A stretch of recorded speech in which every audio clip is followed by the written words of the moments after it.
புதிய குற்றவியல் சட்டங்கள் குறித்த சிறப்பு கலந்துரையாடல் நிகழ்ச்சி. பங்கேற்போர் வழக்கறிஞர்கள் அதீப் முகமது, ஷாமிலி ராஜ்குமார் மற்றும் ஊடகவியலாளர் ஷியாமலா. வணக்கம் நேயர்களே. இந்தியாவை பொறுத்த வரைக்கும் தொழில்நுட்ப ரீதியாகவும் சரி, பொருளாதார ரீதியாகவும் சரி, மிகவும் விரைவான வளர்ச்சியை கண்டு வரும் ஒரு நாடாக இருந்துட்டு வருது. இந்த மாதிரி ஒரு சூழல்ல மாறி வரும் தொழில்நுட்பத்திற்கு ஏற்ப நம்மை சுற்றி குற்றங்களும் அதிகரிச்சுட்டு வர்றதை நம்மளால் பார்க்க முடிகிறது. குற்றங்கள் நிகழ்த்தப்படும் விதம், குற்றங்களின் தன்மை, குற்றங்களின் வகைகள் அப்படின்னு ஒரு பெரிய மாற்றத்தையும் நம்ம பார்த்துட்டு வரோம். அப்படி இருக்கக்கூடிய சூழல்ல பாதிக்கப்பட்டவருக்கு ஒரு விரைந்து ஒரு நியாயம் கிடைக்கணும் அப்படின்னா ஒரு நீதித்துறை அடுத்த பரிணாம வளர்ச்சியை நோக்கி நகர வேண்டிய சூழல். அந்த வகையில தான் ஆங்கிலேயரால் கொண்டு வரப்பட்ட இந்திய தண்டனைகள் சட்டம், குற்றவியல் நடைமுறை சட்டம் மற்றும் இந்திய சாட்சியங்கள் சட்டம் ஆகியவை பதிலாக 3 புதிய குற்றவியல் சட்டங்கள் கொண்டு வரப்பட்டிருக்கிறது. பாரதிய நியாய் சன்ஹிதா, பாரதிய நாகரிக் சுரக்ஷா சன்ஹிதா மற்றும் பாரதிய சாட்சிய அதிநியம் அப்படின்ட்டு இந்த சட்டங்கள் தொடர்பாக நமக்கு ஒரு தெளிவான புரிதலை ஏற்படுத்தவும், இது நம்மள மாதிரி ஒரு சாமானியனுக்கு எந்த விதத்தில் பலனளிக்க போகிறது அப்படின்றத பத்தியும் கருத்துக்களை பகிர்ந்து கொள்வதற்காக நம்மோடு 2 வழக்கறிஞர்கள் இணைந்திருக்கிறாங்க. ஒருவர் திரு அப்தீன் முகமது அவர்கள். வணக்கம் சார். வணக்கம் மேடம். மற்றொருவர் திருமிகு ஷமீலா ராஜ்குமார் அவர்கள். வணக்கம். வணக்கம். முதல்ல சார் உங்ககிட்ட இருந்து ஆரம்பிக்கலாம் அப்படின்ட்டு, என்ன நோக்கம், எதற்காக இந்த மாதிரி புதிய குற்றவியல் சட்டங்கள் இப்போ ஏன் தேவை? நார்மலாக பார்த்தோம் அப்படின்னா லா எவால்வ் ஆகணும். இப்போது மாடர்ன் டேஸ்க்கு இப்போ 10 வருஷத்துக்கு முன்னாடி இருந்த மாதிரி அஃபென்சஸ் இப்போ இல்லை. இப்போ நடக்கிற அஃபென்சஸ் மாடர்னைஸ் ஆகிருக்கு. அஃபென்சஸ் எப்படின்னா சைபரு ரொம்ப டெவலப் ஆகிருக்கு. ஏஐ யூஸ் பண்ணி நிறைய ஃப்ராட்ஸ் வருது. ஸோ இதெல்லாம் குறைக்கிறதுக்கு லா எவால்வ் ஆகணும். அன்றைக்கி இதுக்கப்புறம் நடக்கிற குற்றங்களை தவிர்க்க முடியும். ஸோ குற்றங்களை தவிர்க்கணும், இந்த சொசைட்டியில் எல்லாம் ஒன்றிணைஞ்சு வாழணும் அப்படின்னா இந்த லாஸ் அதுக்கேற்ற மாதிரி எவால்வ் ஆக தான் குற்றங்களை தவிர்த்து மேற்கொண்டு டெவலப்மெண்ட்ஸை நோக்கி போக முடியும். இதுதான் இந்த 3 ஆக்டும் பேசிக்காக கிரிமினல் லாஸை பொறுத்த வரைக்கும் இதுதான் மேஜர் 3 ஆக்ட். இதை மேஜராக மாற்றும் போது மேஜர் அஃபென்சஸ் எல்லா ஸ்ட்ரக்சரும் மாறுது. ஸோ அது குற்றங்களை தவிர்க்கவும் இதுக்கப்புறம் குற்றங்கள் நடக்காமல் இருக்கிறதுக்கும் என்ன மாதிரி டெவலப்மெண்ட்டும் என்ன மாதிரி குற்றங்களை கேட்டகரைஸ் பண்ணுறாங்களோ அதுக்கேற்ற மாதிரி தான் நம்ம அஃபென்சஸ் பனிஷ் பண்ணுறதும் அவங்கள குற்றங்கள் செய்யாமல் இருக்கிறதுக்கும் என்னென்ன பண்ண முடியுமோ அதுக்கேற்ற மாதிரி லாஸ் ப்ராப்பராக வந்தால் தான் குற்றங்களை தவிர்க்க முடியும். அதாவது பழைய சட்டங்களை பொறுத்த வரைக்கும் என்ன மாதிரியான சிக்கல்கள் இருந்தது, இப்போ என்ன விதத்தில் இது மாறினது அப்படிங்கிறது, எந்த விதத்தில் பலனளிக்க போகுது, ஒரு சின்னதாக ஒரு ஐடியா, ஒரு பிரீஃப் மாதிரி கொடுத்தீங்கன்னா பெட்டராக இருக்கும். இப்போ இத்தனை வருஷமா நம்ம பின்பற்றி இருக்க சட்டத்தின்படி பார்த்தீங்கன்னா நிறைய விஷயங்கள்ல மாற்றங்கள் கொண்டு வந்திருக்கலாம். ஏன்னா பார்த்தீங்கன்னா அது கான்ஸ்டிடியூஷன், அதாவது அரசியல் அமைப்பு சட்டம் அப்போ இல்லை. இந்த என்டையர் சிஸ்டம் இந்த 1860s 1870s தான் இந்த லாஸ் 3மே கொண்டு வரப்பட்டிருக்கு. இபிகோ, இந்தியன் பீனல் கோடா இருக்கட்டும், கோட் ஆஃப் கிரிமினல் ப்ரொசீஜரா இருக்கட்டும், அடுத்து 3வது இந்தியன் எவிடன்ஸ் ஆக்டா இருக்கட்டும். இந்த 3 சட்டமுமே அப்போ கொண்டு வந்தப்போ கான்ஸ்டிடியூஷன் ஒரு விஷயமே இல்லை. 1950 தான் அது வந்தது, அதாவது சுதந்திரத்துக்கு அப்புறமா. ஸோ இந்த நோக்கம்னு பார்த்தீங்கன்னா அப்போ இருந்த நோக்கம் வேற, இந்த சட்டத்தெல்லாம் கொண்டு வந்ததுக்கான நோக்கமே வேற, இப்போ இருக்கிற நோக்கம் வேற. நம்ம இப்போ ஒரு சட்டத்தை கொண்டு வரோம்னா எதுக்காக கொண்டு வரோம்? மக்களோட நன்மை, வெல்ஃபேர் ஆஃப் த சொசைட்டின்னு சொல்லுவோம். அதுதான் நம்மளோட முதன்மையான கருத்து. ஒரு டெமோக்ராட்டிக் கண்ட்ரிக்கு அதுதான் முதன்மையான ஒரு விஷயமா இருக்கணும். அந்த நோக்கத்தை கொண்டு தான் இதை மாற்றிருக்காங்க. ஸோ இப்போ மற்ற சட்டங்களும் இருக்கே, எதுக்காக இந்த குற்றவியல் சட்டத்தை மட்டும், அதுலேயும் இந்த 3 ஆக்டை மட்டும் மாற்ற வேண்டிய நெசசிட்டி என்ன, அவசியம் என்ன அப்படின்னு நம்ம கேட்கலாம். அதில் ஏன் நம்ம மாற்றுறோம் அப்படின்னா, ஒருத்தரோட செயல் எப்போ குற்றமாக மாறுதோ அது இன்னொருத்தவங்களுக்கு ஒரு பாதகத்தை விளைவிக்கும் போது இல்லையா. ஸோ அந்த குற்றம் மாறுறதுக்கு என்ன இன்க்ரீடியன்ஸ், அதாவது என்ன இருந்தால் ஒருத்தரோட செயலை குற்றமாக நம்ம டிட்டர்மைன் பண்ணலாம் அப்படின்றது இந்தியன் பீனல் கோடில் தான் சொல்லப்பட்டிருக்கு. ஸோ இந்தியன் பீனல் கோடில் என்ன சொல்லுவாங்கன்னா, ஒரு செயலில் இதெல்லாம் இருந்ததுன்னா 1 2 3 இந்த விஷயங்கள்லாம் இருந்ததுன்னா ஒருத்தரோட செயல் குற்றமாக மாறுது. அப்படி குற்றமாக மாறும்போது அடுத்த கொஸ்டின் என்ன வருது, என்ன குற்றம், அந்த குற்றத்தோட பெயர் என்ன, அந்த பெயருக்கு என்ன தண்டனை. இந்த 3 விஷயமும், அதாவது எது குற்றம், இது என்ன குற்றம், 3வது இந்த குற்றத்துக்கு என்ன தண்டனை, இது 3மே இபிகோல சொல்லியிருக்காங்க. ரொம்ப தெளிவா சொல்லப்பட்டிருக்கு இபிகோல. அடுத்து 3வது பாத்தீங்கன்னா இது என்ன குற்றம்னு நம்ம டிட்டர்மைன் பண்ணி பனிஷ்மெண்ட் என்னன்னு சொன்ன பிறகு இந்த குற்றத்தை எப்படி நம்ம கையாளலாம், அந்த குற்றத்தை கையாளுறது எப்படின்றது கோட் ஆஃப் கிரிமினல் ப்ரொசீஜரை சொல்லியிருந்தாங்க. அடுத்து அந்த குற்றத்தை கையாளும் போது அதை இன்வெஸ்டிகேஷன், ட்ரையல், பெயில்லாம் சொல்லுவோம். இந்த வார்த்தைகள்லாம் கோட் ஆஃப் கிரிமினல் ப்ரொசீஜர்ல இருக்கு. அடுத்து இந்தியன் எவிடன்ஸ் ஆக்ட் சட்டத்துல என்ன கொடுத்திருக்காங்கன்னா, எவிடன்ஸை பற்றி. அதாவது ஒரு எவிடன்ஸ் வந்து எது வந்து அக்செப்ட் பண்ணக்கூடிய எவிடன்ஸ், எது அக்செப்ட் பண்ண முடியாத எவிடன்ஸ், அந்த எவிடன்ஸோட வேல்யூ என்ன. ஏன்னா எவிடன்ஸ்ன்ற விஷயம் தான் ஒரு எக்யூப்மெண்ட்னு சொல்லலாம். ஒருத்தரோட செயல் குற்றத்தை மாற்றுறோம் அப்படின்னு சொல்கிறோன்னா அது மாற்றத்துக்கு தேவையான என்னது எவிடன்ஸ் எல்லாம் அக்செப்ட் பண்ணிக்கலாம், அக்செப்ட் பண்ண முடியாதுன்றது இந்தியன் எவிடன்ஸ் ஆக்டில் இருக்குது. இந்த 3 விஷயமே ரொம்ப ஒரு ஃபவுண்டேஷனலான விஷயம். அதனால தான் இப்போ இருக்கிற இந்த பார்லிமெண்ட் வந்து இந்த 3 லாஸையும் மாற்றிட்டோன்னா என்டையர் கிரிமினல் ஃபவுண்டேஷன் சிஸ்டமே நம்மளால மாற்ற முடியும். அதனால தான் நம்ம இங்கேருந்து ஆரம்பிக்கிறோம். இது ஒரு நல்ல ஆரம்பமாக நம்ம பார்க்கலாம். ஏன்னா கலோனியல் இன்ஃப்ளூயன்ஸை நம்ம எடுத்துட்டு வெல்ஃபேர் ஆஃப் த சொசைட்டிக்கு நம்ம இம்பார்ட்டன்ஸ் கொடுக்குறோம். நம்ம முக்கியத்துவம் எதுக்கு கொடுக்கணுன்றதை நம்ம இன்னுமே கொஞ்சம் ரிஃபைண்டாக பண்ணுறதுக்கு இது நிச்சயமாக உதவும். அதனால தான் நம்ம இந்த 3 சட்டத்திலேருந்து ஆரம்பிக்கிறோம் மாற்றத்தை. மேடம், இப்போ வந்து இந்த பிஎன்எஸ் பொறுத்த வரைக்கும் வந்து மகளிருக்கும் குழந்தைகளுக்கும் வந்து கொஞ்சம் அதிக பாதுகாப்பு தரக்கூடியதாக அமைந்திருக்கிறது அப்படின்னு வந்து சொல்கிறாங்க. எந்த விதத்தில் அது அப்படி அமைஞ்சிருக்கிறது? இப்போ மகளிருக்கு வந்து பாத்தீங்கன்னா ஒரு முக்கியமான ஒரு ப்ரொவிஷன், இத்தனை வருஷம் அது இருந்தா நல்லா இருந்திருக்குமே அப்படின்னு ஒரு கோர்ட்டும் ஒரு கேஸை ஹேண்டில் பண்ணும்போது நினைச்ச ஒரு ப்ரொவிஷன் வந்து இதுல இன்க்ளூட் பண்ணப்பட்டிருக்கு. அது என்னன்னு பாத்தீங்கன்னா ஃபால்ஸ் ப்ராமிஸ் டு மேரி. அதாவது ஒருத்தவங்க கல்யாணம் பண்றதா சொல்லி ஒருத்தவங்களுக்கு கொடுக்குற அந்த ஒரு சத்தியம், அதை பேஸ் பண்ணி அவங்க செய்யற எல்லா செயல்களும் அதை பேஸ் பண்ணி இருக்கும். ஸோ அந்த நம்பிக்கையை பேஸ் பண்ணி தான் அது எல்லாமே இருக்கும். பொய்யான வாக்குறுதிகள் கூட பிரீச் ஆஃப் ட்ரஸ்ட்னு சொல்லுவாங்க. பொய்யான வாக்குறுதிகளை மீறுதல், அந்த வாக்குறுதிகளை மீறுறப்போ அது பொய்யான வாக்குறுதியா ஆயிடுது இல்லையா? ஸோ அந்த பொய்யான வாக்குறுதியை கொடுத்துட்ட பிறகு அவங்க செய்யற அந்த ஒரு உமன், அந்த ஒரு மகளிர் செய்யற எல்லா காரியமும் அதை உட்பட்டு தான் இருக்கும். அதனால அந்த காரியங்கள்லாம் இவங்க செஞ்சாங்களே, இவங்களோட கன்சென்ட் கொடுத்துட்டாங்களே, அவங்களோட நிர்பந்தத்தினால அவங்க இந்த ஒரு காரியத்தை செய்யலையே அப்படின்றத வச்சு மட்டுமே ஒரு அக்யூஸ்டால ஒரு லூப் ஹோல்லேருந்து வெளியில வந்துட முடியுமான்னு கேட்டா இந்த ஆக்ட் அதை தடுக்குது. அது கண்டிப்பா ஒரு வெல்கம் ஸ்டெப். மகளிருக்கு இது வந்து ரொம்ப ஹெல்ப்ஃபுல்லா இருக்கும். எதுக்காக அப்படின்னா அந்த ஃபால்ஸ் ப்ராமிஸ் டு மேரியை பேஸ் பண்ணி கொடுக்குற கன்சென்ட் கிடையாது. அதனால இது ஸ்பெசிஃபிக்கா ஒரு ஒஃபென்ஸா கன்சிடர் பண்ணி அதுக்கு இம்ப்ரிசன்மெண்ட் பாத்தீங்கன்னா, அதுக்கு தண்டனை பாத்தீங்கன்னா 10 வருஷம் சொல்லியிருக்காங்க. ஸோ இது வந்து பெரிய ஒரு வெல்கம் ஸ்டெப்பா நம்ம பார்க்கணும். ஏன்னா இது இப்போ இருக்கிற மாடர்ன் ப்ராப்ளம், சொசைட்டில மாடர்ன் ப்ராப்ளம்ஸ் நிறையவே இருக்கு. நீங்க ஸ்டாட்டிஸ்டிக்ஸ் எடுத்து பாத்தீங்கன்னா லிவ் இன் ரிலேஷன்ஷிப்ஸ் நிறைய ஆயிட்டு இருக்கு. இந்த மாதிரி பிரச்சனைகள் நமக்கு முன்னாடி இருந்ததில்ல. அதனால இந்த ஃபால்ஸ் ப்ராமிஸ் டு மேரி வருது. ஒரு குழந்தைன்னு ஆயிட்ட பிறகுதான் வந்துட்டு பதில் சொல்றதுக்கு அந்த ஆளுக்கு வந்து ஒரு ரெஸ்பான்சிபிலிட்டி இருக்குதான்னு கேட்டீங்கன்னா இல்ல. இப்ப குழந்தைன்னு இருக்க தேவை கிடையாது. ஃபால்ஸ் ப்ராமிஸ் டு மேரி நீங்க கொடுத்து அதுக்கு மூலியமா ஒரு செக்ஷுவல் இன்டர்கோர்ஸ் இருந்தாலே அது வந்து ஒரு ஒஃபென்ஸா இதுல consider Pannapattu 10 years imprisonment is quite a long time. அந்த மாதிரி ஒரு டியூரேஷன் ஆஃப் தண்டனை கொடுக்கறனால இது எவ்வளவு சீரியஸா இந்த சொசைட்டி நியாயமா பார்க்கணும் அப்படின்றத வந்து ரெக்கக்னைஸ் பண்றாங்க. ஒரு மகளிருக்கான அவங்களோட ஆதங்கத்தையும் இது கண்டிப்பா உள்வாங்கியிருக்கு இந்த சட்டம். ஸோ அது ஒரு முக்கியமான விஷயம். மகளிருக்கு தாண்டி டிரான்ஸ்ஜெண்டர்ஸ், ஸோ டிரான்ஸ்ஜெண்டர்ஸையும் இன்க்ளூட் பண்ணப்பட்டிருக்கிறது ரொம்பவே ஒரு பெரிய ஒரு அப்ரிஷியேட்டிவான ஸ்டெப்னு சொல்லலாம். ஏன்னா இதுக்கு முன்னாடி இருந்த ஆக்ட்ல ஜெண்டர் அப்படின்னா மேல் ஃபீமேல் 2 மட்டும் தான் போட்டிருக்கோம் சட்டத்துல. எக்ஸாக்ட்லி, 3ஆம் பாலினத்தையும் இன்க்ளூட் பண்ணி ஜெண்டருக்கான மீனிங்கையே மாத்திருக்காங்க. அதாவது ஜெண்டர்ன்றது மேல், ஃபீமேல் அண்ட் டிரான்ஸ்ஜெண்டர்னு சொல்லிட்டு 3ஆம் பாலினத்தை ஒரு தனி கேட்டகரி ஆஃப் பீப்புளா ரெக்கக்னைஸ் பண்ணது இஸ் த பெஸ்ட் மூவ் என்ன கேட்டா இந்த பர்டிகுலர் ஆக்டை பொறுத்த வரைக்கும். இது ஒரு நல்ல மூவ். 3ஆவதா ஒரு விஷயம் நம்ம கன்சிடர் பண்ண வேண்டியது என்னன்னா, இது வந்து ஜெண்டர் நியூட்ரலா எந்த வகையில இருக்கு அப்படின்னா அவுட்ரேஜிங் மாடஸ்டி ஆஃப் உமன் ஒரு பர்டிகுலர் ஆஃபென்ஸ் இருக்கு. அதாவது ஒரு பெண்ணோட மாடஸ்டி, அவங்களோட டிக்னிட்டியை வந்து குறைக்கிற மாதிரி செய்யற ஒரு செயலுக்கு அகெயின்ஸ்டா கம்ப்ளைண்ட் கொடுக்கறது ஒரு ஆம்பளைக்கு அகெயின்ஸ்டா மட்டும் தான் அந்த கம்ப்ளைண்ட்டை கொடுக்க முடியும்னு இத்தனை வருஷம் இருந்தது. ஸோ நம்ம மகளிருக்கு ஃபார் பேசுறோம்னா அகெயின்ஸ்டும் பேசணும். அதாவது ஃபுல்லாவே இது வந்து மகளிருக்கு மட்டும் தான் சப்போர்ட்டிவா இருக்கான்னு கேட்டா கண்டிப்பா மகளிருக்கு சப்போர்ட்டிவா இருக்கு. At the same time transgenders 3ஆம் பாலினத்துக்கும் சப்போர்ட்டிவா இருக்கு. அட் த சேம் டைம் 4வது விஷயத்துல ஜெண்டர் நியூட்ரலாவும் இருக்கு. அதாவது எல்லாருக்கும் சமமாவும் இருக்கு.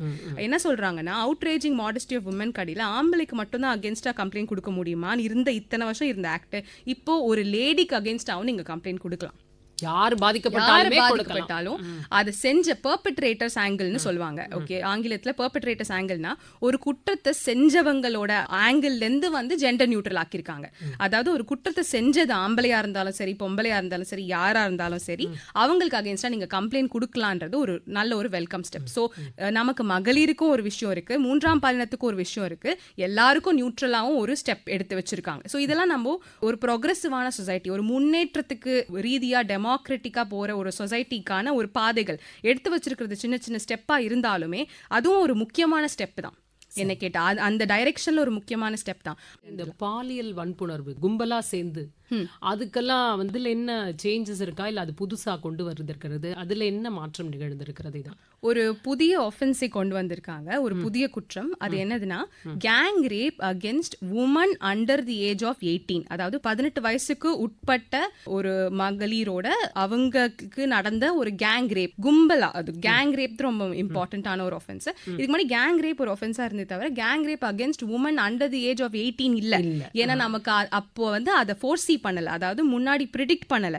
இப்போ நிறைய நம்ம பார்த்தோம். அதுக்கப்புறம் நடந்த போட வருஷத்துல நிறைய ஒஃபென்சஸ் வர வரதான் நமக்கு தெரியுது எதெல்லாம் இன்னும் சீரியஸா இன்க்ளூட் பண்ணணும். அடுத்து பாத்தீங்கன்னா மாப் லிஞ்சிங்னு சொல்லுவாங்க. அது ரொம்ப ஒரு முக்கியமான குற்றம். அது கம்யூனிட்டின்ற பேர்ல நிறைய இடங்கள்ல அந்த மாதிரி நடந்திருக்கு. ஒரு கும்பலா அவங்களே சட்டத்தை கையில எடுத்து ஒரு கும்பல் தான் ஒரு ஜட்ஜ்மெண்ட் கொடுக்கறதா நினைச்சு, ஒரு ஆர்டர் கொடுக்கறதா நினைச்சு ஒரு கும்பலுக்கு அகெயின்ஸ்டாவே அவங்க ஒரு முடிவை பண்ணி ஒரு கிராமத்துக்கு அகெயின்ஸ்டா கிரைம்ஸ் நடந்திருக்கு. அந்த மாதிரி கிரைம்ஸ் நடக்குது. மாப் லிஞ்சிங் இது வரைக்கும் எந்த சட்டத்திலையும் டிஃபைன் பண்ணவே படல. ஆனா இங்க பிஎன்எஸ்ல மாப் லிஞ்சிங்கே ஒரு செப்பரேட் ஒஃபென்ஸா குற்றமா கன்சிடர் பண்ணி அதை டீட்டெயிலா மீனிங் கொடுத்துருக்காங்க. நம்ம ஏன் மீனிங் கொடுக்கணும், இதுக்கெல்லாம் இத்தனை நாள் இல்லையா இதெல்லாம் அப்படின்னு நம்ம கேட்கலாம். இதுக்கெல்லாம் நம்ம மீனிங் கொடுக்கறனால லூப் ஹோல்ஸை நம்ம ஃபுல்லாவே க்ளோஸ் பண்றோம். ஒரு விஷயத்துல நம்ம எந்த அளவுக்கு லூப் ஹோல்ஸை க்ளோஸ் பண்றோமோ, ஒருத்தவங்க எஸ்கேப் ஆகிறதுக்கான கேப்ஸ் நம்ம எந்த அளவுக்கு க்ளோஸ் பண்றோமோ அந்த அளவுக்கு நம்மளால தண்டனைகளை கொடுக்க முடியும். தண்டனைகளை அதிகம் பண்றதுக்கு அதுக்கான ஸ்கோப் நம்ம என்ஹான்ஸ் பண்ணும்போது தான் குற்றங்கள் குறையும். சரி, அதுக்கு நிச்சயமா இந்த ஆக்ட் வழிவகுக்கும்.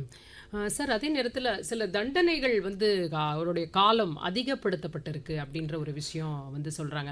ஆனா இந்த சட்டங்கள் அப்படின்னு சொல்லும் பொழுதே இப்ப இது தண்டனையை பேஸ் பண்ணி கிடையாது, ஒருத்தருக்கு நியாயத்தை வழங்குறதுக்கு பேஸ் பண்ணி தான் இப்ப இந்த மாற்றமே நடந்திருக்கு அப்படின்னு சொல்றாங்க. அதே நேரத்தில் தண்டனைகளுடைய கால வரம்பும் அதிகப்படுத்தப்பட்டிருக்கு. கண்டிப்பா அது எப்படி நம்ம நியாயப்படுத்த? இப்போ என்னன்னா தண்டனை சிவியரா இருந்தாதான் சொசைட்டி கண்ட்ரோல் பண்ண முடியுது. ஏன்னா இப்போ டெய்லி பேசிஸ்ல நிறைய குற்றங்கள் நடந்துகிட்டே இருக்குது, அதிகமாகிட்டு இருக்கு. ஸோ அதை கண்ட்ரோல் பண்ணணும் அப்படின்னா தண்டனைகள் சீரியஸாக இருக்கணும். சில தண்டனைகளுக்கு நியாயம் வழங்குறதுக்காக தான் இருக்குன்ற கொண்டு வந்திருக்காங்க. அதில் என்ன அப்படின்னா கம்யூனிட்டி சர்வீஸ். இப்போ புதுசாக கம்யூனிட்டி சர்வீஸ்ன்னு ஒரு பனிஷ்மெண்ட் கொண்டு வந்திருக்காங்க, தண்டனை. ஆனால் முன்னாடியே கோர்ட்ஸில் கொடுத்துட்டு இருந்தாங்க. ஆனால் இது ஆக்ட் மூலமாக கொண்டு வர இது ரெக்கக்னைஸ் பண்ணுறாங்க, இப்படி கொடுக்கலாம். ஏன் அப்படின்னா இப்போ ஒரு நார்மலாக சின்ன சின்ன அஃபென்சஸில் உள்ள சப்போஸ் அரெஸ்ட் ஆகி உள்ளே போகிறாங்க, சஸ்பிஷன் கூட இருக்கலாம், சந்தேகின் படத்தில் அரெஸ்ட் பண்ணிடுறாங்க. அப்படின்னு அரெஸ்ட் ஆகி உள்ளே போகும்போது அவங்களோட மொத்த வாழ்க்கையே மாறிடுது. ஜெயிலுக்குள்ளே போயிட்டாங்க அப்படின்னாலே அவங்களோட எண்ணம் யோசனை எல்லாம் மாறிடுது, பிஹேவியர் மாறலாம். ஸோ இதை அவாய்ட் பண்ணிக்கலாம். சின்ன சின்ன அஃபென்சஸ் போகும்போது ஜெயிலும் க்ரௌட் ஆகாமல் இருக்கலாம். ஸோ இதை அவாய்ட் பண்ணுறதுக்கு கம்யூனிட்டி சர்வீஸ், சின்ன சின்ன கம்யூனிட்டி சர்வீஸ் கொடுத்தோம் அப்படின்னா அப்போ அவங்களோட வாழ்க்கையை நெறிப்படுத்த முடியும். ஸோ அப்படி பார்க்கும்போது ஒரு ஜஸ்டிஸ் சிஸ்டமாக ஒரு ஃபங்க்ஷன் ஆகுது. அதே மாதிரி இப்போ ட்ரையல் ப்ராசஸ் நிறைய ஃபஸ்ட்டு இப்போ என்னென்னா நிறைய ப்ராசஸ் ரொம்ப நிறைய ப்ராசஸ் இருக்க பட்சத்தில் ரொம்ப நாட்கள் இருந்து வருஷங்கள் இதுவுமே என்ன நான் நீதிமன்றத்துக்கு போகணும் அப்படின்னு நினைச்சாவே அது ரொம்ப ஒரு லென்த்தி ப்ராசஸ், ரொம்ப நாள் ஆகும். எனக்கு எப்போ தீர்ப்பு கிடைக்கும்னே தெரியாது. இப்போ இந்த சட்டங்கள் மூலமாக ஒரு டைம் லைன் ஃபிக்ஸ் பண்ணுறாங்க. இப்போ 3 வருஷத்துக்குள்ளே ட்ரையல் கண்டக்ட் முடிச்சிடணும் அப்படின்னு சொல்லியிருக்காங்க. அதே மாதிரி 180 டேஸ்களில் சார்ஜ் ஷீட் ஃபைல் பண்ணிடணும் ஃபஸ்ட்டு இருந்தது. பட் அப்ளிகேஷன்ஸ் ரொம்ப கம்மியாக இருந்தது. அதே மாதிரி இந்த டைம் லிமிட் ஃபாலோ பண்ணுறதுக்கு இவ்வளோ ஸ்ட்ரிஞ்சண்ட்டாக கொடுக்கப்படலை. ஏன் அப்படின்னா அப்போ இந்த ஆக்ட் கான்ஸ்டியூஷனுக்கு முன்னாடி வந்தது, ப்ரீவியஸ் ஆக்ட். அது ஏன் அப்படின்னா அப்போ அவங்களுக்கு அதுக்கு வெல்ஃபேர் தேவைப்படலை, அவங்களுக்கு கண்ட்ரோல் பண்ணணும். அது கண்ட்ரோல் பண்ணுறதுக்கு என்ன பண்ணணும், யார் உள்ளே போட்டாலும் பரவாயில்ல அப்படின்றதுனால அவங்களோட பவர் போயிடக்கூடாது. அதுக்கேற்ற மாதிரி ஒரு ஆக்ட் கொண்டு வந்தனால அவங்க வெல்ஃபேரை பார்க்கல, அவங்களுக்கு ப்ராப்ளம் இருக்கக்கூடாது. அதனால அந்த மாதிரி ஒரு நெறிப்பட்ட ஒரு ஆக்ட் அப்போ அந்த காலத்துக்கு தேவைப்பட்டது, அப்படி கொண்டு வந்தாங்க. காலனி ஆதிக்கம்னு சொல்றோம், அதனால அந்த பீரியட்ல கொண்டு வரப்பட்ட அந்த சட்டங்கள் இப்போ கான்ஸ்டிடியூஷனுக்கு அப்புறம் வருது. ஸோ இப்போ கான்ஸ்டிடியூஷனுக்கு அப்புறம் வரனால நம்ம கான்ஸ்டிடியூஷன் டெமோக்ராட்டிக் நேச்சர். ஸோ அந்த டெமோக்ராட்டிக் நேச்சரை ப்ரிசர்வ் பண்ற மாதிரி நம்ம இதை கொண்டு வரணும். ஸோ அதில் சிட்டிசனோட ப்ரையாரிட்டிஸ் கொஞ்சம் இருக்கு. ஸோ அந்த ப்ரையாரிட்டி எவ்வளோ தூரத்துக்கு இருக்கு அப்படின்றதும் பார்க்கணும். அதே மாதிரி victim side of angle first victim சைடில் கேட்க மாட்டாங்க, ஆப்ஷன்ஸ் இருந்தது. பட் விக்டிம் சைட்லேயும் இப்போ ஃபாலோ பண்ணுறதுக்கும் ஆப்ஷன்ஸ் கொடுக்குறாங்க. இந்த ஆக்டில் விக்டிம்ஸ்க்கு நீங்கள் அஃபெக்டட் பார்ட்டி அந்த கேஸை ஃபாலோ பண்ணுறதுக்கு அவங்களோட ஹியரிங் அவங்களோட தரப்பு நியாயத்தையும் கேட்குறாங்க. ஸோ அதுக்கும் ஒரு ப்ரொவிஷன் கொடுத்துருக்காங்க. ஸோ அப்ளிகேஷன்ஸ் வந்து ஸ்பீடியாக இருக்கிறதுக்கு ஒரு ஆப்ஷன் கொடுத்துருக்காங்க. அதே மாதிரி ஜஸ்டிஸ் நியர் சும்மா பனிஷ் பண்ணுறது மட்டுமே ஒரு நோக்கம் கிடையாது. ஆமா, இப்போ ஒரு சமூக சேவை முதல் தடவையா ஒரு குற்றம் செய்யறாங்க அப்படின்னா அவங்களுக்கு கொடுக்கும் பொழுது அது அவங்க வந்து அவங்களையே அவங்க வந்து நெறிப்படுத்த முடியும். அதே நேரத்துல யோசிக்கிறதுக்கு ஒரு நேரம் கிடைக்குது. நம்ம தப்பு செஞ்சுட்டோம், இது நம்ம மூலமா ஏதோ ஒரு சொசைட்டிக்கு ஒரு நல்லது பண்ண முடியும் அப்படின்ற ஒரு எண்ணம் உருவாகும் அப்படிங்கிறது தான். மேம், இப்போ வந்து ஒரு எங்கனாலுமே ஒரு அடிப்படையா ஒரு சாமானியன் என்ன நினைப்பான்னா, ஒரு போலீஸ் ஸ்டேஷனுக்கு போய் கம்ப்ளைண்ட் கொடுக்கறதுலே முதல்ல எனக்கு ஒரு சிக்கல் இருக்கு. ஏன்னா எது யாரோடைய ஏரியாக்குள்ள வருது. இப்போ எனக்கு இங்க ஒரு இடத்துல எனக்கு ஒரு பாதிப்பு ஏற்பட்டுருச்சுன்னா நான் உடனே பக்கத்துல இருக்கிற இடத்துக்கு வந்து போய் கொடுக்கறேன்னா இது எங்களுக்கு ஏரியாக்குள்ள வராது அப்படின்னு சொல்லிட்டு அலைக்கழிக்கப்படுறாங்க மக்கள். இப்போ அதுல ஏதாவது இங்கே மாற்றம் இருக்குதா? கண்டிப்பா இதுல தான் ஒரு பெரிய மாற்றமே இருக்கு. ஒரு எஃப்ஐஆர் ஃபைல் பண்றது அப்படின்றது மக்களுக்கான ரைட்டா இது ரெகக்னைஸ் பண்ணப்பட்டிருக்கு, அவங்களோட உரிமை. ஓகே, ஒரு கிரைம் நடந்துட்டா அந்த இடத்துக்கு எந்த க்ளோசஸ்ட் போலீஸ் ஸ்டேஷன் இருக்கோ அந்த போலீஸ் ஸ்டேஷனுக்கு போய் கம்ப்ளைண்ட்டை ஃபைல் பண்ணா அவங்க இது எங்களோட லிமிட் அடியில் வரல, நீங்க வந்து இந்த போலீஸ் ஸ்டேஷனுக்கு போகணும் அந்த போலீஸ் ஸ்டேஷனுக்கு போகணும்னு சொல்றது ஒரு ரொம்ப காமனான அக்கரன்ஸை நம்ம பார்த்துட்டு இருக்கோம். இனிமே அதை பண்ண முடியாது. ஏன்னா இந்த ஆக்டுக்கு அடியில் போலீஸ் ஸ்டேஷனுக்கு கம்ப்ளைண்ட் போனா நீங்க உங்க லிமிட்டுக்கு அடியில் வரலனாலும் நீங்க அதை எடுத்து எஃப்ஐஆர் போடணும். அது ஒரு பர்டிகுலரா ரெகக்னைஸ் பண்ணியிருக்காங்க அந்த உரிமை. ஏன்னா அது அவங்களோட உரிமை. கம்ப்ளைண்ட் ஃபைல் பண்ணி எஃப்ஐஆர் காப்பி வாங்குறது அவங்களோட உரிமை. அந்த எஃப்ஐஆரை உங்களோட லிமிட்லேயே இல்லாத போலீஸ் ஸ்டேஷனாக இருந்தாலும் நீங்கள் அதை போட்டுட்டு உங்களுக்கு 15 நாள் அவகாசம் கொடுக்கப்பட்டிருக்கு. அந்த போலீஸ் ஸ்டேஷன்லேருந்து எந்த போலீஸ் ஸ்டேஷன் லிமிட்குள்ளே இந்த குற்றத்தை ஹேண்டில் பண்ணுறதுக்கான ஜூரிஸ்டிக்ஷன் எங்கே வருதோ அங்கே டிரான்ஸ்ஃபர் பண்ண வேண்டிய ரைட் வந்துட்டு அந்த டியூட்டி வந்துட்டு அந்த போலீஸ் ஸ்டேஷனோடது. எந்த போலீஸ் ஸ்டேஷன் அந்த கம்ப்ளைண்ட்டை வாங்கி எஃப்ஐஆர் போட்டிருக்காங்களோ அவங்களுக்கு 15 நாள் அவகாசம் கொடுக்கப்பட்டிருக்கு. எந்த போலீஸ் ஸ்டேஷன் லிமிட் அடியில் வருதோ நீங்க அதை டிரான்ஸ்ஃபர் பண்ணிக்கோங்க. ஏன்னா நீங்க அதை இன்வெஸ்டிகேட் பண்ணுங்கன்னு சொல்ல வரல. அப்போ இன்னும் கொஞ்சம் ப்ராப்ளம்ஸ் அண்ட் கன்ஃபியூஷன்ஸ் உருவாகும். அந்த மாதிரி பண்ணாம கரெக்டாக எங்கே வைக்கணுமோ அங்கே மட்டும் வச்சுட்டு அங்கே மட்டும் லிமிட்டடாக வச்சுட்டு ரைட்டை அந்த போலீஸ் ஸ்டேஷனில் கம்ப்ளைண்ட்டை வாங்கணும். அந்த உரிமையை அந்த இடத்துல ரெக்கக்னைஸ் பண்ணணும். அந்த வந்திருக்கிறவங்களுக்கு என்ன தேவையோ அந்த நேரத்துக்கு அவங்க கம்ப்ளைண்ட் அக்செப்ட் பண்ணுறது தான் அவங்களோட ஃபர்ஸ்ட் ஸ்டெப்பு. அதை ரெக்கக்னைஸ் பண்ணிட்டு அடுத்த 15 நாளில் அந்த லிமிட்டுக்கு போயிட்டா அதுக்கப்புறம் அந்த போலீஸ் ஸ்டேஷன் அதை டேக் ஓவர் பண்ணிட்டு அவங்க இன்வெஸ்டிகேட் பண்ணுவாங்கன்றது தான் இந்த ஆக்டோட ஒரு முக்கியமான. அதே நேரத்தில் இப்போ நான் ஒருத்தங்களுக்கு ஏதோ ஒரு பாதிப்பு நடக்குது நான் பார்க்குறேன், ஆனால் நான் நேரடியாக வந்து சாட்சி சொல்ல முடியாது என்னால. அதுல எனக்கு ஒரு தயக்கம் இருக்கிறது. எல்லாருக்குமே இன்னைக்கு வந்து நம்ம இதெல்லாம் நம்மளை சுத்தி நடக்கக்கூடிய ஒரு விஷயங்கள் தான். அப்ப அது வேற ஏதாவது விதத்துல நான் அதை கொடுக்க முடியுமா? இல்ல பாதிக்கப்பட்டவருக்கு நான் வந்து ஒரு அவங்களுக்கு இடையிலான பேச்சுக்களை நான் வந்து ரெக்கார்ட் பண்றேன். சாதாரணமாக வந்து ஒரு ஆடியோ சாட்சியங்கள்லாம் ஏற்றுக்கொள்ள மாதிரி இல்லை. கோர்ட்டை வந்து அதை அக்செப்ட் பண்ண முடியாத அளவுக்கு தான் சட்டம் இது வரைக்கும் இருந்திருக்கு. ஸோ அதுலலாம் ஏதாவது சேஞ்சஸ் இருக்கா இதை பொறுத்தவரை? கண்டிப்பா இந்தியன் எவிடன்ஸ் ஆக்ட்ல வந்து பாத்தீங்கன்னா 2 வகையான எவிடன்ஸ் இருக்கு. ஒன்னு வந்து primary evidence, first set of evidence, முதல் செட் ஆஃப் எவிடன்ஸ். ரெண்டாவது வந்து ரெண்டாவது கட்ட எவிடன்ஸ், செகண்டரி எவிடன்ஸ் சொல்லுவாங்க. இத்தனை நாள் வந்து நீங்க சொல்ற மாதிரி இந்த டிஜிட்டல் விஷயங்கள் ஏன் நமக்கு தேவை அப்படின்னா நம்ம ஒரு டிஜிட்டல் ஏஜ்ல தான் இருக்கோம். எல்லாமே நமக்கு டிஜிட்டல் தான். எல்லார் கையிலும் செல்போன்ஸ் இருக்கு. டக்குன்னு ஒரு விஷயத்தை ரெக்கார்ட் பண்ணணும்னா நம்ம செல்போனை தான் எடுப்போமே தவிர போயிட்டு நம்ம ஒரு மேஜிஸ்ட்ரேட்டை கூட்டிட்டு வந்து ஒரு விஷயத்தை செய்ய முடியாது. அப்படிப்பட்ட ஒரு நிலைமையில இருக்கும்போது டிஜிட்டலி நம்மளோட சொசைட்டியை எம்ப்ரேஸ் பண்ணும் விதமா தான் இந்த சட்டத்துல இந்த மாற்றத்தை கொண்டு வந்திருக்காங்க. என்ன பண்ணிருக்காங்கன்னா டிஜிட்டல் எவிடன்ஸை செகண்டரி எவிடன்ஸா இத்தனை வருஷம் கொண்டு வந்துட்டு இருந்ததை பிரைமரி எவிடன்ஸா கொண்டு வாங்கன்னு சொல்லியிருக்காங்க. ஏன்னா அது ரொம்ப முக்கியம். நம்மளை சுத்தி இருக்கிறது எல்லாமே டிஜிட்டலா இருக்கிறப்போ டிஜிட்டல் எவிடன்ஸை நம்ம விட்டுட்டோம்னா நம்ம நிறைய எவிடன்ஸை வந்து டிஸ்குவாலிஃபை பண்ணிடுவோம். அப்போ அது குற்றத்தை எது குவாலிஃபை பண்ணுமோ அதுவே அங்கே இருக்காது. அதை டிஸ்குவாலிஃபை பண்ணாமல் அதை ஃபெயில் பண்ணாமல் நம்ம அதை தூக்கி வந்து பிரைமரி எவிடன்ஸாக கொண்டு வரும்போது நம்ம அந்த இடத்துல ஒரு நல்ல விஷயம் பண்ணுறோம். என்ன பண்ணுறோம் அப்படின்னா இருக்கிற எவிடன்ஸ்க்கான வேல்யூ என்னவோ அதுக்கான சிக்னிஃபிகன்ஸ் என்ன முக்கியத்துவம் என்னவோ அதை வந்து கொடுக்குது. இந்த ஆக்ட் கொடுக்குது. ஏன்னா டிஜிட்டல் எவிடன்ஸும் இனிமே பிரைமரி எவிடன்ஸாக கருதப்படும். இந்தியன் எவிடன்ஸ் ஆக்ட் இதுக்கு முன்னாடி பண்ணாத ஒரு விஷயத்தை இந்த ஆக்ட் பண்ணுது. அதாவது பிஎஸ்ஏ பண்ணுது. ஸோ இந்த பிஎஸ்ஏ ஆக்ட் படி டிஜிட்டல் எவிடன்ஸ் அக்செப்ட் பண்ணப்படணும். ஃபோனில் இருக்கிறது, ரெக்கார்டிங்காக இருக்கிறது எல்லாமே டிஜிட்டல் எவிடன்ஸாக கன்சிடர் பண்ணி இஃப் இட் குவாலிஃபைஸ் அதுக்கான கரெக்டான தேவை இருந்தா அதுக்கான தேவை இருக்கணும். அது ஒரு சரியான எவிடன்ஸாக இருக்கணும். அந்த வெராசிட்டின்னு சொல்லுவாங்க. அந்த பரிசோதனை பண்ணப்பட்டு அது சரியான எவிடன்ஸா இருக்கும் பட்சத்தில் அது டிஜிட்டலா இருக்குன்ற ஒரே காரணத்துக்காக அதை தள்ளி வைக்காம அதை குவாலிஃபை பண்ணி நம்ம பிரைமரி எவிடன்ஸா கன்சிடர் பண்ணணுன்றது ஒரு முக்கியமான மூவ். ஸோ இந்த டிஜிட்டல் எம்ப்ரேஸ்மெண்ட்ன்றது இந்த ஏஜுக்கு தேவையான ஒரு விஷயம். இது வந்து நம்ம செல்போன்ஸ்ல ரெக்கார்ட் பண்றதா இருக்கட்டும், வாய்ஸ் ரெக்கார்ட் இருக்கட்டும் எல்லாமே குவாலிஃபை ஆகுது இந்தியன் எவிடன்ஸ் ஆக்ட் படி. ஸோ இதுதான் வந்து ஒரு முக்கியமான இந்தியன் எவிடன்ஸ் ஆக்ட்ல பண்ணப்பட்டிருக்க சேஞ்சஸ்ல முக்கியமான சேஞ்சே இந்த டிஜிட்டல் இன்க்ளூஷன் தான். அடுத்ததா ஒரு சாமானிய இன்னொரு பாதிக்கப்படுற இடம், நான் சாலையில செல்லும்போது எனக்கு நடக்கின்ற ஒரு விபத்து.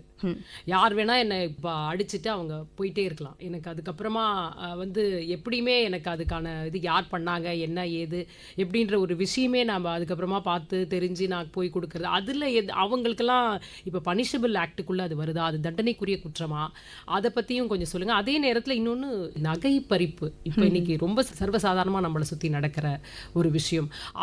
அதை பற்றி இந்த சட்டம் என்ன சொல்லி இருக்கு அதுவும் சொல்லுங்கள். கண்டிப்பா. இப்போ நான் நகை பறிப்புலேருந்து ஆரம்பிக்கிறேன் இதை. ஏன்னா செயின் ஸ்நாச்சிங் மட்டுமே இத்தனை நாளா ஒஃபென்ஸா ஒரு மீனிங் கொடுக்காம இருந்தது. பிஎன்எஸ் பாரதிய நியாய சன்ஹிதால செயின் ஸ்நாச்சிங் செப்பரேட்லி அது ஒரு ஒஃபென்ஸாவே கன்சிடர் பண்ணப்பட்டிருக்கு. அதனால செயின் ஸ்நாச்சிங் இனிமே வந்து நம்மளால அதை தவிர்க்க முடியும். ஏன்னா அது ஒஃபென்ஸா மீனிங் அதுக்கு கொடுக்கும்போது அந்த குற்றத்தை நம்மளால கரெக்டா ஹேண்டில் பண்ண முடியும். அதுக்கான பனிஷ்மெண்ட்டை நம்மளால கொடுக்க முடியும். இத்தனை நாள் அந்த குற்றத்தை மற்ற குற்றத்துக்கு அடியில கொண்டு வர ட்ரை பண்ணிட்டு இருந்தோம். அதுதான் நம்மளோட சட்டத்தில் இருக்கிற பிரச்சனை. ஏன்னா இத்தனை வருஷம் இருந்தது இதுக்கு இதுதான் குற்றம், இதுக்கு இதுதான் பனிஷ்மெண்ட், இன்னுமே டைரக்டா இருந்தா மக்களுக்கு அது இன்னுமே அதிகமா ரீச் ஆகும். அந்த ரீச் இத்தனை நாள் இல்லாதது நம்மளால இப்போ அதை பண்ண முடியும். ஆக்சிடென்ட்ஸை பொறுத்த வரைக்கும் அந்த இடத்துல ஒரு ஆக்சிடென்ட் நடக்கும்போது நீங்க ஒரு மூணாவது மனுஷரா இருந்து நீங்க அதை பார்த்தீங்கன்னா கூட அங்கிருந்து நீங்க எடுக்கிற போட்டோ அட்மிசிபிளா இருக்குமானா இத்தனை நாள் அட்மிசிபிளா இல்லாத அந்த போட்டோ இனிமே அட்மிசிபிள் ஆகும். ஓகேங்களா? ஸோ ஒரு வண்டி உங்களை இடிச்சுட்டு போயிடுச்சு, அந்த வண்டியோட ஒரு போட்டோ மட்டும் தான் உங்களுக்கு இருக்கு, அந்த பர்சனோட ஒரு போட்டோ மட்டும் தான் உங்ககிட்ட இருக்கு. இத்தனை நாள் அதை வச்சு நீங்க ஏதாவது பண்ண முடியுமானா பண்ண முடியாது. இனிமே பண்ண முடியுமான்னு கேட்டா பண்ண முடியும். அதுதான் இந்த ஆக்ட் பண்ணுது. இந்த ஆக்ட் கொடுக்குற அந்த ஒரு லிபர்ட்டி அதுதான். நீங்க யாரோவா இருக்கலாம், நீங்க யாரோவா இருந்தாலும் அந்த பர்டிகுலர் ஒஃபென்ஸுக்கு ரிலேட்டடா உங்களால ஒரு எவிடன்ஸ் கொடுக்க முடியுதுன்னா, நீங்க டிஜிட்டலா கொண்டு வந்திருக்கீங்க, போட்டோவா கொண்டு வந்திருக்கீங்க, இல்ல நீங்க ரெக்கார்டிங்கா கொண்டு வந்திருக்கீங்கன்ற ஒரே காரணத்துக்காக நீங்க இனிமே தள்ளி வைக்கப்பட மாட்டீங்க. உங்களோட எவிடன்ஸ் இனிமே தள்ளி வைக்கப்படாது. அதுக்கு வெராசிட்டி இருக்குது, அதுக்கு உண்மைத்தன்மை இருக்குதுன்னா அது குவாலிஃபை ஆகும்ன்றது ஒரு வெல்கம் ஸ்டெப். சரி சார். அதே நேரத்தில் இன்னொரு ஒரு விஷயம், நம்மளை சுற்றி நடக்கக்கூடிய பொருளாதார குற்றங்கள். இப்போ நிறைய இடத்துல மக்கள் பணம் போட்டுட்டு அவங்க மோசடி செஞ்சுட்டு தலைமறைவாயிடுறாங்க. ஸோ அந்த மாதிரி நேரத்தில் அந்த கேஸ் வந்து அப்படியே நிற்குது. அவரை கண்டுபிடிச்சு அவரை இது பண்ணி கொண்டு வர்ற வரைக்குமாக மக்களுக்கு ஒரு விரைந்து அதில் ஒரு நியாயம் கிடைக்காத ஒரு சூழல். அதுலேயும் இப்போ நமக்கு ஒரு மாற்றம் நிகழ்ந்திருக்கா? ஆமாம், கண்டிப்பாக நடந்து. இப்போ என்னென்னா இப்போ இருக்கிற கரண்ட் மாடர்ன் டேஸ் ப்ராப்ளம்க்கு ஏற்ற மாதிரி நிறைய அஃபென்சஸ் வந்து ஆட் பண்ணியிருக்காங்க. இந்த மாதிரி ஃபினான்ஷியல் இன்வெஸ்ட்மெண்ட்ஸ் நிறைய முதலீடு பண்ணுங்கன்னு சொல்லிட்டு நிறைய ஸ்கேம்ஸ் நடக்குது. ஸோ அதெல்லாம் ப்ரிவெண்ட் பண்ணுற மாதிரி ப்ரொவிஷன்ஸ் கொண்டு வந்திருக்காங்க. அதுக்கேற்ற மாதிரி ஏடிஎம் தெஃப்ட்டு, ஸோ இதெல்லாம் வந்து அந்த சின்ன சின்ன சீட்டு ஃப்ராடு, ஸோ இதெல்லாம் வந்து உள்ள புதுசாக வந்து இன்சர்ட் பண்ணியிருக்காங்க. ஸோ இதெல்லாம் வந்து ஃபஸ்ட்டு கேட்டகரைஸ் பண்ணல, ஏதாவது ஒரு அஃபென்சஸ்க்குள்ளே கொண்டு வந்தாங்களே தவிர்த்து இதுக்கான அஃபென்ஸாக இல்லை. ஸோ இதுக்குன்னு இப்போ அஃபென்ஸ்ன்னு வந்து கேட்டகரைஸ் பண்ணி இந்த அஃபென்ஸ்னால் இதில் வருது அப்படின்னு ஒரு கேட்டகரைஸ் பண்ணி அதில் போட்டிருக்காங்க. ஸோ இதனால் வந்து நம்ம இந்த அஃபென்ஸாக நிறைய அஃபென்சஸ் ஆட் பண்ணும்போது இதில் ஒரு ஸ்பெசிஃபிக்காக ஒரு ப்ரொவிஷன் இல்லாத பட்சத்தில் 2-3 அஃபென்சஸ் ஆட் பண்ணும்போது அதுலேருந்து அவங்கள வந்து தண்டனைக்கு உட்பட்டு பண்ணுறதும் கஷ்டமாக இருக்குது, அந்த அப்ளிகேஷனும் கஷ்டமாக இருக்குது. இந்த அஃபென்சஸ் இல்லை, அதனால் 2-3 ப்ரொவிஷன்ஸை போட்டு அதுக்குள்ளே கொண்டு வர ட்ரை பண்ணுறாங்க. ஸோ இது ஒரு டேரெக்டாக இந்த ஒரு குற்றமாக இருந்தால் அந்த அஃபென்சஸ்க்கு மட்டும் போட்டுட்டா டேரெக்டாக அதில் வந்து அவங்கள பனிஷ் பண்ணிடலாம். இல்லை அதுக்கு அவங்க வந்து குற்றம் இல்லை அப்படின்னா அதையும் பூர்த்தி பண்ணிடலாம். ஸோ ஸ்பெசிஃபிக்காக ஒரு டெஃபினேஷன் கொடுத்து அந்த ஒரு அஃபென்சஸ் புதுசாக இருக்கிற மாடர்ன் அஃபென்சஸ் வந்து உள்ளே ஆட் பண்ணும்போது சீக்கிரமாக ட்ரையல் நடந்து முடிஞ்சிடும். ஸோ இதெல்லாம் கம்மி பண்ணுறதுனால நம்மளை வந்து இந்த ஆக்ட் மூலமாக நம்ம வந்து அஃபென்சஸ் வந்து ப்ராப்பராக இருக்குது அதை வந்து இம்ப்ளிமெண்ட் பண்ண முடியும். அதனால வெளிநாட்டிலிருந்து இங்கே வந்து ஒரு சதி நடத்த ஒரு திட்டம் போட்டு கொடுக்கறது அவங்க எல்லாமும் இது கான்ஸ்பிரசியில் வருவாங்க. ஃபஸ்ட்டு அந்த மாதிரி இல்லை, இப்போ கான்ஸ்பிரசி வந்து வைட் ஆயிடுச்சு, ஆங்கிள் வந்து ரொம்ப பெரிய வைடாக இருக்குது. ஒரு கான்ஸ்பிரசியை வந்து எப்படி தான் டிஃபைன் பண்ணுறதுன்றது இருக்குது. ஸோ அதில் வந்து இவங்க சம்மந்தமே இல்லாமல் ஆட் பண்ணுறதும் இருந்திருக்கு முன்னாடி. எது கான்ஸ்பிரசின்னு ப்ராப்பராக ஒரு டெஃபினேஷனும் இல்லை, பட் கோர்ட் வந்து அப்சர்வ் பண்ணியிருக்கு. கோர்ட் நிறைய இன்ஸ்டன்ஸில் வந்து இதெல்லாம் கான்ஸ்பிரசியில் வரமாட்டாங்க அப்படின்னு. நார்மலாக இந்த கான்ஸ்பிரசி செக்ஷன் ப்ரொவிஷன் என்ன பண்ணியிருந்தாங்க அப்படின்னா 10-11 செக்ஷனை ஆட் பண்ணியிருந்தாங்க. ஸோ இது ஒரு மேஜர் ப்ரொவிஷனாக கொண்டு வந்து இது உள்ளே ஆக்ட் பண்ணுறது ஒரு பெரிய ஒரு வரவேற்க வேண்டிய ஒரு விஷயம். மேம், அதே நேரத்தில் இப்போ எந்த ஒரு ப்ராசஸாகவே இருக்கட்டும், எந்த ஒரு அரசு துறை சார்ந்த விஷயமா இருக்கட்டும், அதுக்கு இப்போ சட்ட நீதித்துறையிலையும் அது இருக்கும். அதுலேயும் ஏதாவது மாற்றங்கள் இருக்கிறதா? டாக்குமெண்டேஷன்லேயும் ஒரு எலக்ட்ரானிக் சைடு அந்த மாதிரி ஏதாவது ஒன்று இருக்கா? அதுலேயும் என்ன இருக்குது? எவ்வளோ சீக்கிரமாக எனக்கு நியாயம் கிடைக்கணும் அப்படின்றதுக்கான என்ன எக்ஸாக்டாக இங்கே வந்து கொடுக்கப்பட்டிருக்கிறது இந்த 3 சட்டங்களையும் பொறுத்த வரைக்கும்? கண்டிப்பா. இப்போ வந்து எல்லாருக்கும் ஈக்விட்டபிள் ஜஸ்டிஸ்ன்னு சொல்லுவாங்க. சமநிலையான ஒரு நியாயம் எல்லாருக்கும் கிடைக்கணுன்றதுக்காக எல்லாரோட கேசஸும் ஒரே மாதிரி ஹேண்டில் பண்ணணுன்றதுக்காக 3 வருஷம் டைம் லிமிட்டை இதுல கொடுத்துருக்காங்க இந்த நியூ ஆக்ட்ல. இத்தனை வருஷம் நமக்கு டைம் லிமிட்னு ஒரு விஷயம் இருந்ததே இல்லை. கோடிக்கணக்கான கேசஸ் வந்து பெண்டிங்கா இருக்கு. அதுக்கு ஒரு முக்கியமான ரீசன் டைம் லிமிட்னு ஒன்று இல்லைன்றப்போ நம்ம இன்னுமே கேர்ஃபுல்லாக பண்ணலாம், இன்னுமே ஜாக்கிரதையாக பண்ணலாம், இன்னுமே ஒரு சில எவிடன்ஸுக்கு டைம் கொடுக்கலாம் அப்படின்னு. ஆனால் இந்த சட்டம் இது வந்து ஒரு சாமானிய மனுஷனுக்கு நிச்சயமா இது உதவியா இருக்கும். ஏன்னா 3 வருஷம் தான். நீங்க ஒரு பெரிய பணக்காரவங்க கிட்ட நிறைய பணம் இருக்கு, எத்தனை வருஷம் வேணா உங்களால கேஸ் நடத்த முடியும்னா நீங்க 10-15 வருஷம் கேஸ் நடத்தி நீங்க ஜெயிச்சிருவீங்க கடைசியில அப்படின்னு கிடையாது.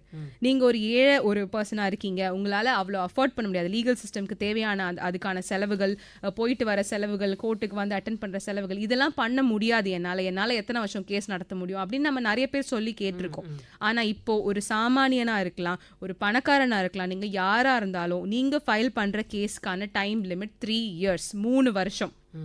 இந்த 3 வருஷத்துக்குள்ள கேஸ் வந்து முடியணுன்றது தான் இந்த சட்டத்தில் கொடுத்துருக்கிற டைம் லிமிட். இந்த டைம் லிமிட்குள்ள தான் நீங்கள் என்ன வேணால் பண்ண முடியும் இல்லைங்களா? ஸோ அது இல்லாமல் இன்னொன்று விஷயம் என்னென்னா சார்ஜ் ஷீட். இந்த சார்ஜ் ஷீட் ஃபைல் பண்ணுறதுல நிறைய டைம் டிலே ஆயிருக்கு இது வரைக்கும். நிறைய கேசஸில் நம்ம பார்த்துருக்கோம். அதுக்குமே ஒரு டைம் லிமிட் இந்த ஆக்ட் கொடுக்குது. 180 days, 180 நாட்களுக்குள்ள அந்த சார்ஜ் ஷீட் வந்து ஃபைல் பண்ணியிருக்கணும் போலீஸ்னால. சார்ஜ் ஷீட் இதெல்லாம் பண்ணுறனால என்ன நடக்கும், ஒரு சாமானிய மக்கள் எந்த அளவுக்கு இது போய் சேரும் அப்படின்னா, என்டையர் கிரிமினல் ட்ரையலோட ப்ராசஸே வந்து இப்படின்றதுக்குள்ள ஸ்பீட் ஆகிடும். ஏன்னா சார்ஜ் ஷீட் டிலே ஆகுது, நான் சார்ஜ் ஷீட் ஃபைல் பண்ணணும், இதுக்கு எனக்கு டைம் வேணும் அப்படிலாம் கேட்பாங்க, அது கொடுக்கப்பட்டிருக்கும். பட் இப்போ இனிமேல் அப்படி பண்ண முடியாது. இந்த டைம்குள்ளே முடிக்கணும்னா அந்த டைம்குள்ளே முடிச்சாதான் கேஸ் நகரும். மொத்த கேஸுக்குமே 3 வருஷம். சார்ஜ் ஷீட் யாருமே போய் தேவையில்லாம கால அவகாசம் கேட்க முடியாது. அந்த கால அவகாசத்துக்கு ஒரு நெசசிட்டி வருது. ஒரு அத்தியாவசியம் இருந்தாதான் கால அவகாசம் கொடுத்துட்டு இருந்தாங்க இத்தனை நாள். அந்த அத்தியாவசியத்தை கிரியேட் கூட பண்ண முடியாது, இனிமே உருவாக்க முடியாது. இத்தனை வருஷமும் அத்தியாவசியம் இருந்தாதான் கொடுப்போம்னு கோர்ட்ஸ் ஜாக்கிரதையா தான் செஞ்சுட்டு இருக்காங்கன்னு சொல்லலாம். நம்ம நிச்சயமா அப்படிதான் நம்ம சொல்லணும். ஏன்னா ஜட்ஜஸ் கேர்ஃபுல்லா தான் எல்லாம் பண்ணிட்டு இருக்காங்க. அது பண்ணும் போதுமே ஒரு அத்தியாவசியத்தை உருவாக்குறவர் மக்களும் இருக்காங்க. இல்ல அதுல இருக்கக்கூடிய கண்டிப்பா இனிமே பயன்படுத்த முடியாதுன்ற ஒரு செக் அங்க நம்ம எங்க வைக்கிறோமோ அதுலதான் நம்ம மக்களை காப்பாத்துறோம். ஒரு செக் எங்க வைக்கிறோமோ எல்லாரையும் சமமா பார்க்கணுன்றதுதான் அரசியல் அமைப்பு சட்டத்தோட முக்கியமான நோக்கமே. அதுக்கு இந்த டைம் லிமிட் நிச்சயமா உதவும். என்கிட்ட பணம் இருக்கு, நான் எத்தனை வருஷம் வேணா கேஸ் நடத்துவேன் அப்படின்னு இனிமே யாரும் சொல்ல முடியாது இல்லையா? கிரிமினல் லீகல் சிஸ்டம் பொறுத்த வரைக்கும் 3 வருஷத்து வரைக்கும் தான் நீங்க எவ்வளவு வேணா என்ன வேணா பண்ண முடியும். அதுல பண்ணக்கூடிய விஷயங்கள் லிமிட்டடா தான் இருக்கும். இப்போ ஒரு வழக்கு நடந்துட்டு இருக்கும் போதே வழக்குல ஒரு சைடுல இருக்கிறவர் அங்க வந்து வரவே இல்லை அப்படின்ற ஒரு சிச்சுவேஷன் இருக்கு. அவர் ஆஜரே ஆக மாட்டேங்கிறாரு. அதனால எனக்கு வேற வழி இல்லாம அந்த வழக்கு வந்து காலதாமதமாக்கிட்டே போகுது அப்படின்றது இருக்கு. அப்ப எப்படி இந்த 3 வருஷத்துக்குள்ள அது எப்படி இப்ப சாத்தியப்படுத்த முடியும்? நீங்க டைம் கொடுக்குறீங்க இல்லையா? கரெக்ட். இதுல வந்து எக்ஸ்பார்த்தே அப்படின்ற ஒரு கான்செப்ட் இருக்கு. ஓகேங்களா? அது ஆல்ரெடி எக்ஸிஸ்டிங்கா தான் இருக்கு. ஸோ அதுக்கு டைம் லிமிட் இல்லாதனால ஒரு ரொம்ப அவசியம் இருந்தா மட்டும் எக்ஸ்பார்த்தேனா எதிராளி வரலனாலும் அவங்க வரல, அது அவங்களோட குற்றம். வராம இருக்கிறது அவங்களோட மிஸ்டேக். அதுக்கான கான்சிக்வன்சஸ், அதுக்கான என்ன ரிசல்ட்டோ அதை அவங்க அனுபவிக்கிட்டோம்னு சொல்லிட்டு கோ ஹெட்ன்ற மாதிரி ஜட்ஜ்மெண்ட் பாஸ் பண்ணுவாங்க அத்தியாவசியம் இருந்தா மட்டும். ஆனா அதுக்கு டைம் லிமிட் இல்லாதனால இன்னுமே டைம் கொடுக்க ஆரம்பிச்சிருந்தாங்க. இத்தனை நாளா அப்படிதான் பண்ணிட்டு இருந்தாங்க. ஏன்னா சட்டத்துல அந்த மாதிரி ஒரு டைம் லிமிட் இல்லாதனால எதிராளியும் வரட்டும், வர்றதுக்கு அவங்களுக்கு ஒரு கால அவகாசம் கொடுக்கலாம்னு கொடுக்கப்பட்டிருந்தது. இப்போ அவங்களுக்கு அதுக்கான கால அவகாசம் கொடுக்கறதுக்கு நம்ம கிட்டேயே கால அவகாசம் இல்ல. 3 வருஷத்துக்கு மேல நம்மளால யாருக்குமே கால அவகாசம் கொடுக்க முடியாதுன்ற பட்சத்துல ட்ரையல்ல ஒரு பார்ட்டி வரலனாலும் எக்ஸ்பார்த்தையா முடிவு பண்றதுக்கும் உரிமை வந்து கோர்ட்டுக்கு போயிடுது. கோர்ட்டுக்கு இந்த சட்டத்து மூலியமா போயிடுது. ஏன்னா டைம் லிமிட் ஃபிக்ஸ் பண்ணப்பட்டிருக்கு. இதுல எக்ஸ்பார்த்தேவா நாங்க ஆர்டர் பாஸ் பண்ணணும்னா நாங்க ஆர்டர் பாஸ் பண்ணி தான் ஆகணும்ன்ற பட்சத்துல இது மூவ் ஆயிடும். ஸோ அந்த இடத்துல ஸ்டக் ஆகிறத நம்மளால நிச்சயமா தடுக்க முடியும் ஒரு எதிராளி வரலன்றனால. அது மாதிரி வேணும்னே செய்யற ஆட்களும் இருந்திருக்காங்க இது வரைக்கும்.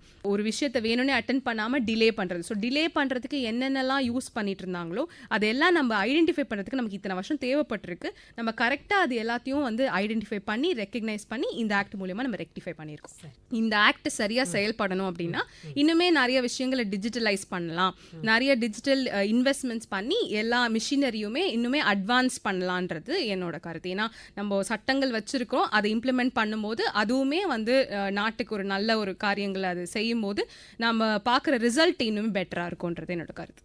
2 பேரும் கருத்துக்களை பகிர்ந்து கொண்டதற்கு மிக்க நன்றி. நன்றி.